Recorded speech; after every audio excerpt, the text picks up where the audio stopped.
L'École supérieure d'administration, d'économie, de journalisme et des métiers de l'audiovisuel ESAE offre de nouveaux challenges pour l'année universitaire 2023-2024. Étudiantes et étudiants, parents d'élèves nouveaux bacheliers, ESAE, c'est la garantie d'une formation de qualité à des conditions très avantageuses. À Gbedjromede, à Papa, à Boumekalavi et Parakou, inscrivez-vous en administration générale, administration du travail et de la sécurité sociale, trésor et finances publiques, impôts, diplomatie et relations internationales, journalisme et métiers de l'audiovisuel, gestion des marchés publics, planification et développement local, sciences économiques, sciences juridiques et toutes les filières des sciences de gestion. ESAE vous offre des bourses, demi-bourses et de réductions pour les premières inscriptions dans toutes ces filières. Waouh! En licence 1, 2 et 3 et en master, bénéficiez jusqu'à 50% de réduction sur tous nos sites. N'est-ce pas génial? Infoline. ESAE Gbedjromede, 3e rue à droite en quittant le carrefour Le Jador pour la BIBE Jéricho ou au plus 229 90 93 65 21 98 98 14 00 à Kpakpa au plus 229 52 88 33 33 à Boumekalavi au plus 229 52 88 44 44 Parakou au plus 229 52 46 12 12. ESAE, l'excellence à un nom.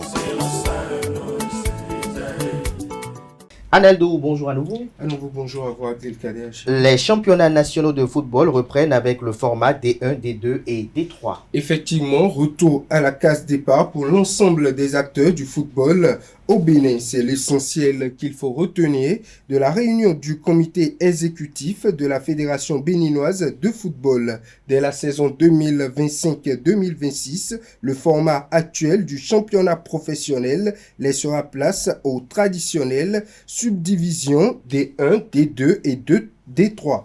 Depuis sa prise de fonction, le ministre des Sports Benoît Dato a fait sien les vœux de la majorité des acteurs sportifs et a mis en place un comité chargé d'étudier les modalités de cette migration. Le nouveau format proposé tire sa source de l'actuel et qualifie d'office pour la première division de la saison 2025-2026 les 4 premières équipes de chaque zone, notamment la zone A, B, C et D, soit 16 équipes au total, plus les 2 vainqueurs des matchs de barrage qui seront disputés par les clubs classés 5e à l'issue de la Ligue professionnelle saison 2024-2025. Les 18 autres clubs restants constitueront la 2e division, exception faite aux 2 derniers qui seront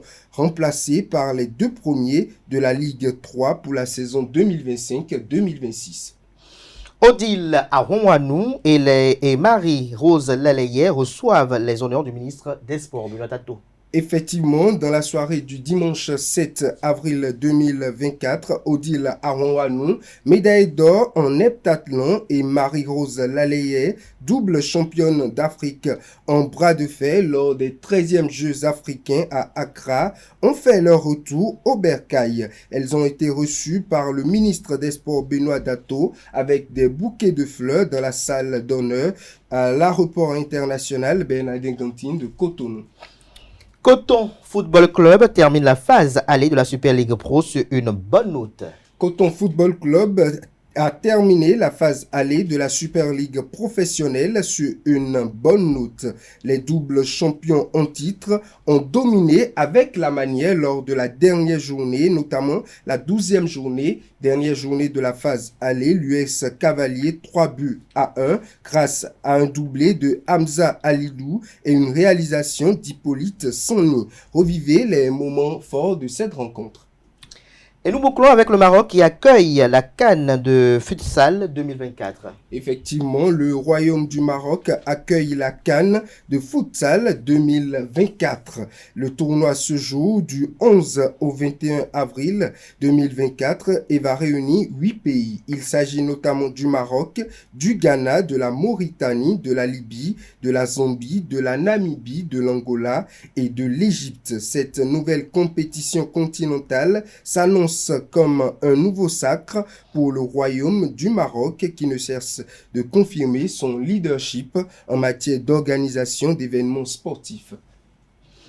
Merci à vous, Anaël Do, pour cette présentation de l'actualité sportive. Merci une fois encore à vous, Francis Fahmy, pour cette présentation du bulletin matinal d'information. Chers amis internautes, à présent, je vais installer les chroniqueurs des rubriques définition du jour et trucs et astuces.